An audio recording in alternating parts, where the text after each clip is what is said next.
pregunta. Pero ahí lo dejo, ahí yo lo dejo pendiente. Ahí lo dejo pendiente. Eso sería el contraste. O sea, el inicio, cómo empieza y cómo termina. Y lo dejo ahí. ¿Qué pasó? Y es como que en este pasaje que dice, y que vamos a tocar, ¿y por qué le dice, hoy seréis pescadores de hombres? ¿Qué pasó? ¿O por qué le siguen? Entonces, es así. Eso sería el segundo paso, el contraste. El tercer paso, que es importante también, es la estructura. La estructura es el pasaje que yo leo, ver los cortes, o sea, el inicio, la primera etapa, la segunda, la tercera, en cuántas partes está dividido esta historia, en cuántas partes está dividido. O sea, ¿cómo empieza? ¿Cuál es el proceso? ¿Cuál es el clima? ¿Y cuál es el final? Entonces, eso es la estructura del texto. Y eso, toda historia tiene eso, tiene 3 o 4 partes. El inicio, el problema, el proceso, el clímax, el descenso del clima y el final. Entonces, eso yo lo tengo que descubrir en este pasaje. ¿Y cómo veo esos cambios? ¿Cómo puedo hacer esa estructura? Eso lo puedo ver cuando hay cambio de personaje, o cuando hay cambio de espacio, o cuando hay cambio de tiempo. Por ejemplo, Jesús, en una parte del Evangelio, está en una cena que le invita un recaudador de impuestos, y él está allí con ellos, pero en medio de eso irrumpe una mujer, se mete y le lava los pies de Jesús. Entonces, ahí hay un cambio de escenario, porque el primer escenario es Jesús con los publicanos, segundo escenario es Jesús con la mujer, y tercer escenario es Jesús hablando a ellos de la mujer. Entonces, notan, esos escenarios es muy importante notar en esta lectura del género narrativo. Esos escenarios son las grandes divisiones. Una de las cosas que quizás nos ayuda bastante, y una vez leí un libro con nombre, leía recomendaba de que cuando uno lee la historia, es como que uno tiene que meterse a la historia con los 5 sentidos. Como es un libro que es la palabra ha sido escrita hace 2000 años, el problema es que a veces lo miramos desde la óptica de nuestro tiempo. Entonces no tomamos en cuenta algunos detalles que nos pueden ayudar a dar más luz el pasaje. Entonces, pero si yo lo leo, el pasaje, como haciéndome parte de la historia, me va a ayudar mucho a ver los escenarios. La primera escena, segunda escena, tercera escena, ¿no? Si fuese como el endemoniado, acá está, mira cómo está acá el endemoniado. Uy, ¿qué pasó? Mira cómo vive, ¿me entiende? Y luego, uy, pero viene Jesús, ¿y ahora qué le va a decir Jesús? Entonces, entonces eso como que va haciéndonos ver dónde está la primera escena, la segunda escena, la tercera escena. Eso es lo que tenemos que tener en cuenta en la estructura. Porque la estructura es muy importante, igual que el paso 1, paso 2, porque la estructura nos va a ayudar a descubrir la verdad del pasaje. Nos va a ayudar, porque prácticamente estamos en la estructura con un 80% de haber avanzado en la interpretación del texto. La estructura es un paso muy importante porque ya nos va a llevar a la verdad central del pasaje, al corazón del pasaje, al tema espiritual del pasaje. Nos va a llevar. La estructura es muy importante, hermano, si tengo 1, 2, 3 partes, porque nos va a ayudar a nosotros que estamos en la predicación a hacer la estructura homilética. Esta es la estructura literaria. porque estamos haciendo una estructura de acuerdo al género literario, pero la parte de la estructura homilética, esta estructura ya me ayuda, porque yo ya tengo un bosquejo homilético. Entonces ya me ayuda la estructura. Porque en la estructura homilética es prácticamente cómo yo presento el mensaje preparado durante toda la semana a la audiencia. Y quizás un poquito como que me voy a adelantar, pero tiene que ver esto con la estructura, la homilética ya es prácticamente la aplicación de la enseñanza. Entonces, eso sería el tercer paso. El tercer paso. Que les estoy hablando de que es muy importante porque ya esto nos ayuda para predicar y también nos ayuda para hacer estudios bíblicos. Porque si yo dirijo un grupo de estudio bíblico, yo ya sé de cuántas partes está y voy guiando en el pueblo, porque los miembros, pues no todos están para poder hacer el trabajo que uno hace. Pero si yo guío un estudio bíblico y ya me ayuda la estructura, ¿no? Ya me ayuda rápidamente, inclusive para evangelizar. Si estoy hablando con alguien y yo ya sé las partes y uno puede evangelizar, la estructura te ayuda para enseñar, para predicar, para pastorear a otro, a algún hermano, aconsejar, guiar, ¿no? Entonces, ya te ayuda la estructura. El cuarto paso es el contexto del texto. Si yo tengo el texto que estoy estudiando y ya hice la estructura, entonces el cuarto paso es de que comparo ese pasaje con el texto anterior. Si es un milagro, igual que este milagro, pero hay una diferencia. El otro milagro puede ser que sucedió en un lugar, este no. En el otro milagro podemos ver algo que no hay acá, y así, ¿no? Y me hago una pregunta, ¿pero por qué Mateo puso esto aquí y puso esto acá? Eso es el contexto. Cuando uno hace un estudio continuo del libro, o sea, capítulo 5, capítulo 6, capítulo 7, o capítulo 1, 2, 3, 4, es muy importante porque el contexto nos va a ayudar a entender mucho mejor la verdad de este pasaje. O sea, nos va a ayudar a descubrir la verdad del pasaje. Es lo que vamos a hacer una práctica hoy día, si alcanza el tiempo, de lo que es Jesús y la pesca milagrosa. Pero ya le estoy hablando del contexto del texto, ¿no? Y el último paso es la verdad teológica del texto. Y yo llego a descubrir la verdad del pasaje. Yo no le pongo el tema al pasaje. Ese es un gran error que nosotros tenemos. Poner el tema, lo que yo pienso, eso le pongo acá. No, lo que la tarea de uno en la interpretación del texto es cuál es el tema que Dios está poniendo en este pasaje. Es descubrir la verdad. ¿Cuál es la verdad de este pasaje? ¿Cómo llego a descubrir esa verdad? Por los pasos anteriores. Paso 1, 2, 3, 4. Llego al paso 5. No me puedo pasar del 1 al 5. Tengo que 1, 2, 3, 4, 5. Y llegar a la verdad teológica del texto. ¿Y cuál es esa verdad teológica? En esa verdad teológica hay dos puntos muy importantes que tenemos que tener en cuenta. Y eso es para toda la Biblia. La Biblia es la palabra de Dios. No nos olvidemos. La Biblia es la palabra de Dios. Es Dios hablando en su palabra. Es Dios revelándose a la humanidad en forma escrita. Lo que era oral está escrito. Esta es la palabra de Dios.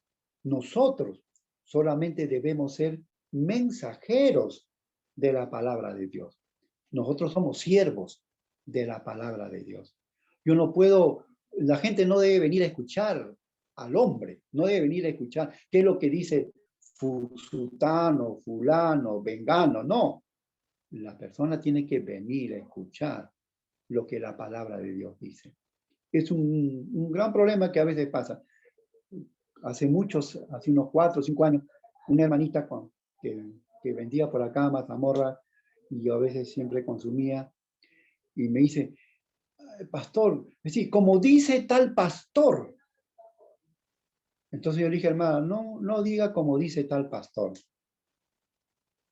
Entonces ella ha ido a escuchar el mensaje del pastor. Como dice la palabra de Dios. El pastor, el que comunica, el que enseña, solamente es un mensajero. El problema que pasa es que nosotros nos volvemos en el mensaje y la gente viene a escuchar no el mensaje. ¿Sí? O sea, uno se convierte en un mensaje, en un poder de opinión. Lo que tú opinas, la gente te sigue. Entonces uno tiene que tener cuidado, uno tiene que darse cuenta que lo que uno tiene que comunicar solo es el texto que está en el pasaje. Esa es nuestra tarea. Recuerden ustedes a Pedro, y nos dedicaremos a la oración y al ministerio de la palabra. En Hechos, capítulo 7, si no me equivoco, 8, cuando va a la elección de los diáconos. ¿Qué dice Pedro? Que nosotros nos dedicaremos a la oración y al ministerio de la palabra. ¿Y qué significa ministerio? Ministerio significa siervo de la palabra de Dios. ¿Qué es uno? Un siervo de la palabra de Dios. ¿Y qué hace un siervo? Comunica el mensaje de Dios. ¿Quiénes son los destinatarios? La iglesia. ¿Cuál es el mensaje? La salvación del hombre y la edificación. Eso sería en la verdad. En la verdad del pasaje hay 2 puntos muy importantes. Luego de haber hecho todo este paso. Yo tengo que ver en la historia, en esta parte narrativa, tengo que ver a Dios. ¿Qué es lo que Dios quiere dar a conocer? Su obra, sus atributos, que detrás de ese milagro, ¿qué es lo que nos quiere dar a conocer con ese milagro? O con ese encuentro con ese encuentro con Pedro, o con Juan, con Tomás. ¿Qué es lo que nos quiere enseñar el Señor Jesús? Hablar de Jesús es ver a Dios. ¿Qué es lo que nos quiere Dios enseñar? Sus atributos. ¿Qué atributos se manifiestan en esta historia? Su amor, su justicia, su misericordia, su celo. ¿Qué es lo que manifiesta de su atributo del Señor? ¿No? ¿Y qué es lo que Él nos está enseñando en este pasaje? ¿Qué nos enseña? ¿No? Y una de las cosas que quiero hacerles recordar es de que el Señor Jesús es el único que interpreta toda la escritura del Antiguo Testamento. Es en Él que se cumple toda la escritura del Antiguo Testamento. Y por lo tanto, Él como Dios mismo interpreta correctamente la escritura del Antiguo Testamento. Del templo, de la Pascua, de las fiestas religiosas, de la fiesta del Yom Kippur, del Día de Perdón, de lo que dice el texto de Isaías, el profeta. Él le da la interpretación correcta. Y hermanos, esa es la parte de la verdad teológica, que es lo que la obra de Dios y su atributo. Pero por otro lado, es importante también qué le demanda al hombre, qué le pide al hombre, ¿no? Es como el caso del joven rico. La enseñanza allí es de que la enseñanza es que este joven debe tomar la decisión de seguir a Jesús. Pero el hombre no quiere seguir a Jesús. Entonces, hay que verlo, ¿qué le demanda al hombre? La verdad de Dios, su obra, su atributo, desde el punto de vista de Dios, pero ¿qué le demanda al hombre? ¿Qué le enseña al hombre? ¿Qué es lo que el hombre debe de tomar como una decisión? Hasta allí serían los 5 pasos. Lo voy a repetir. Lectura, contraste, estructura, contexto del pasaje y verdad teológica. Entonces ahí están los 5 pasos para interpretar un texto. Y la otra etapa es lo que llaman en la hermenéutica. Esto de acá, teológicamente le llaman exégesis, ¿no? Pero nosotros le llamamos interpretación personal. Porque exégesis es sacar la verdad del texto. Una vez sacado la verdad del texto, hago el otro paso, que teológicamente le llaman hermenéutica. ¿Qué es la hermenéutica? La hermenéutica es esta verdad descubierta en este pasaje, cómo lo contextualizo para mi tiempo. O sea, ¿cómo llevo esta verdad para mi tiempo? O sea, y si ya descubrí la verdad, ¿cómo llevo esa verdad para mi tiempo? Entonces, para eso, como yo ya sé toda la historia, comparo esta historia, o al comienzo digo un propósito, ¿a dónde quiero enseñarlo? ¿A la iglesia? ¿Con los hermanos? Entonces, esta verdad lo llevo a la iglesia, los destinatarios, las circunstancias que puedan pasar, y le enseño la verdad del pasaje. Eso es muy importante. Yo estuve hace poquito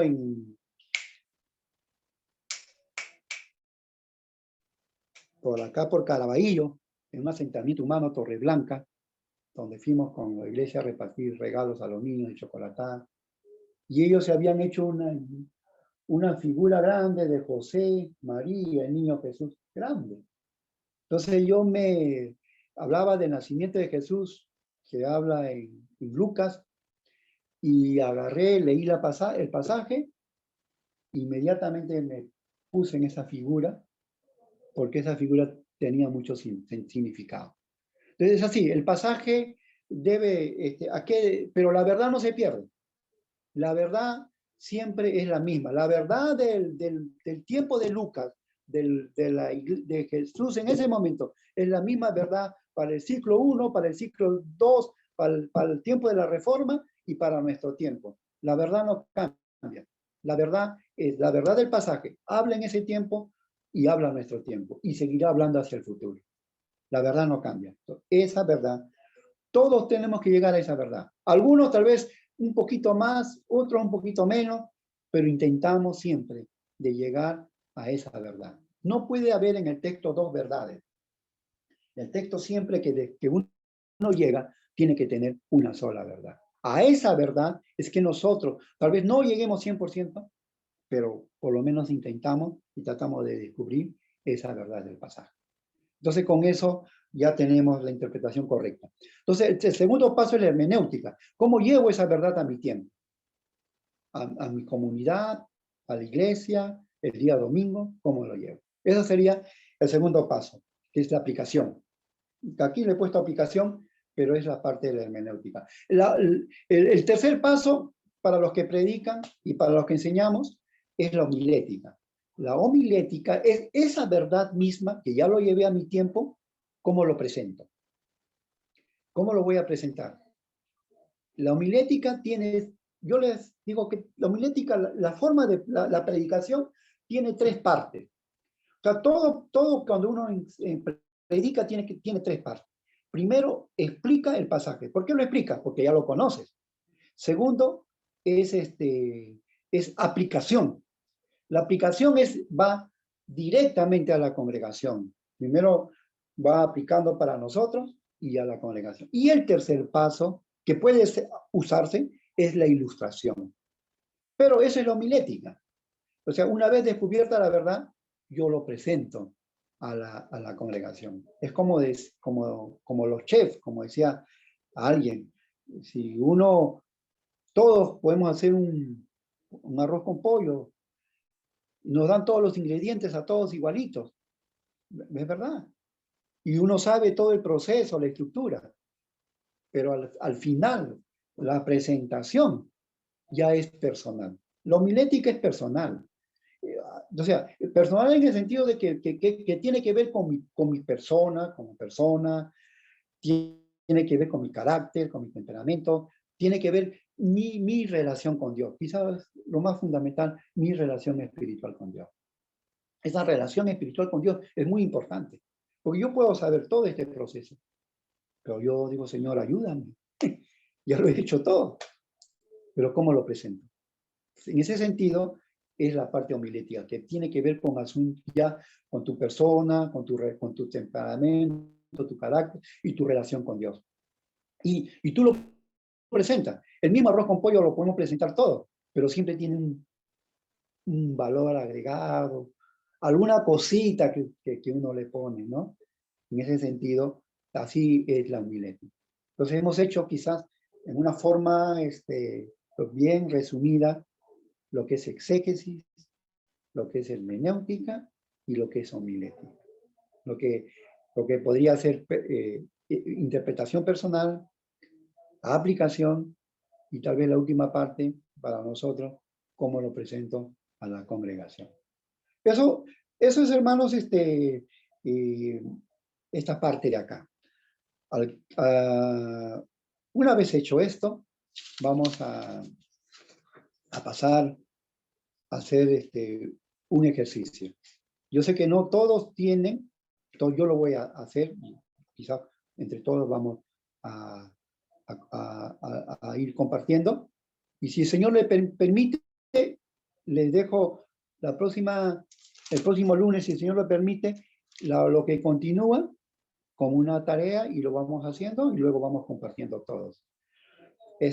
Hasta aquí, la parte introductoria, la parte de la teoría. ¿Alguna pregunta? ¿Quedó claro? ¿Alguna opinión? Luego para poder pasar a la Hermano, parte de... buenas noches. Buenas noches, hermano Richard. Bien. Hermano, ¿me puede decir la cuarta parte? ¿Cómo hago yo la interpretación del texto, la cuarta parte del exégesis? Ahí es el texto en su contexto. El texto Esa en es su la contexto. cuarta parte. Ya. Sí, ¿Cómo contexto del texto. Contexto del texto. ¿Cómo hago? Por ejemplo, en esta noche tenemos la pesca milagrosa, que vamos a tocar, que es Lucas capítulo 5, del 1 al 11. Entonces, en el cuarto paso lo que yo hago es comparar la pesca milagrosa con el pasaje anterior. El pasaje anterior está en el capítulo 4, versículo 38 al 40, o hasta 44. Y ahí vemos a un Pedro que está en la casa Jesús está en la casa de la suegra de Pedro. Ya. Y hace mucho milagros. Entonces yo comparo eso con la pesca milagrosa, que es lo que nos va a tocar en esta noche. Eso se llama contexto del texto. Y si quisiera ir un poco más atrás, también sería, ¿no? Me ayudaría un poco más. Pero ese es, ¿por qué? Porque el contexto, comparando, haciendo comparaciones, diferencias, nos va a dar también más luz para descubrir la verdad del pasaje. Eso es así. ¿Alguna otra pregunta? ¿Alguien más? ¿Y la quinta parte cuál era? ¿La ¿A la quinta verdad? parte cuál era? Ya. La verdad teológica del texto. O la verdad del texto. La verdad del texto. La verdad del texto tiene dos partes. La primera parte es ver a Dios, su obra o sus atributos. Y la segunda parte es qué demanda Dios en esta historia al hombre. Esa es la verdad del pasaje. Uy, Señor. Voy a poner mi cargador, por favor.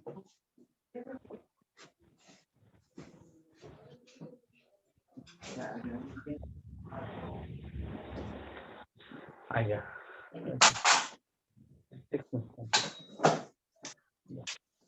Disculpe, hermano, se va a acabar mi batería. Disculpe, se va a acabar mi batería. Se va a acabar. Ya, ahora.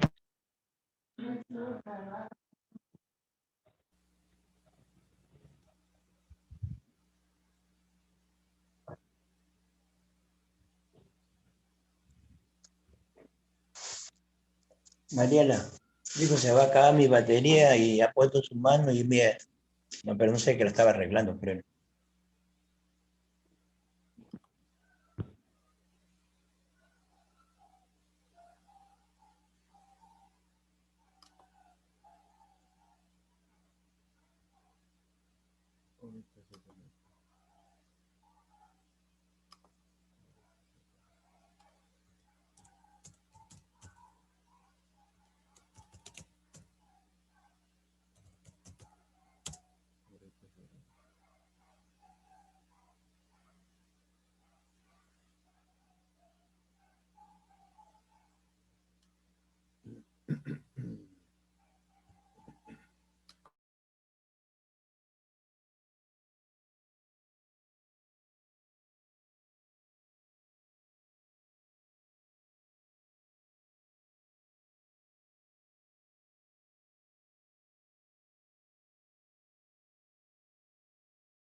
Ahora sí, hermanos.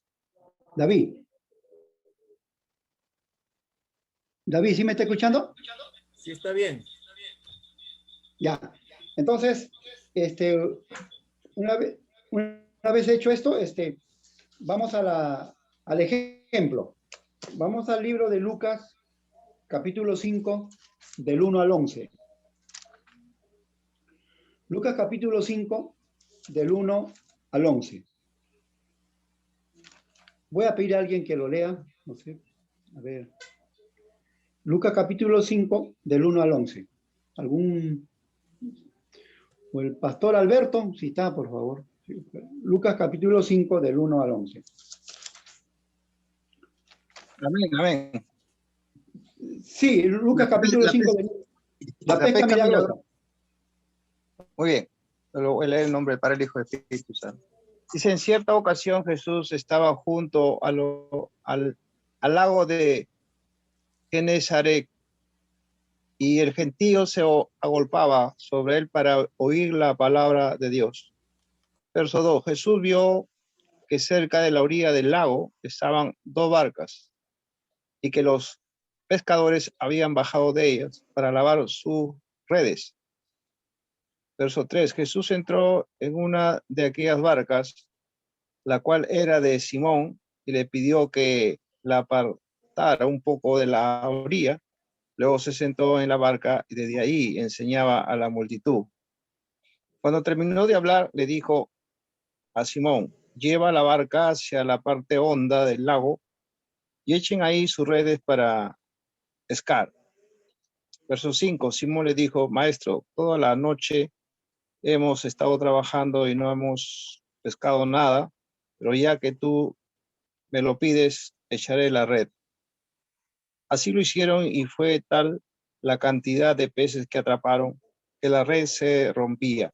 Entonces hicieron señas a los compañeros que estaban en la otra barca para que vinieran a ayudarlos. Cuando aquellos llegaron, llenaron ambas barcas de tal manera que poco faltaba para que se hundieran. Verso 8. Cuando Simón Pedro vio esto, cayó de rodillas ante Jesús y le dijo, Señor, apártate de mí porque soy un pecador. Y es que tanto él como todos sus compañeros estaban pasmados por la pesca que habían hecho.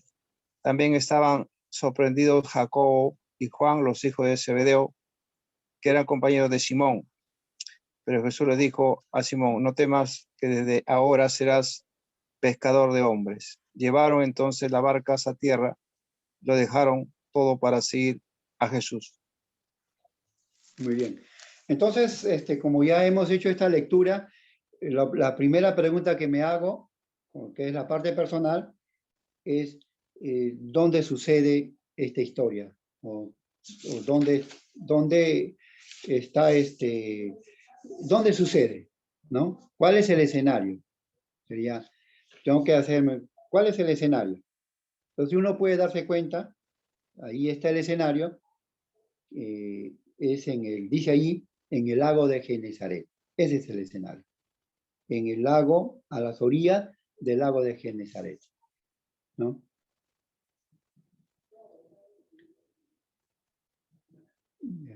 Entonces, ese es el escenario, el lago de Genesaret, que es el lago de Galilea, que llaman también el mar de Javier, Galilea. Ese es el primer paso. Sígame. Podemos Le entrar, escucho. se va a cortar para que pueda explicar cómodamente. Podemos entrar nuevamente al mismo link, por favor. Se va a cortar.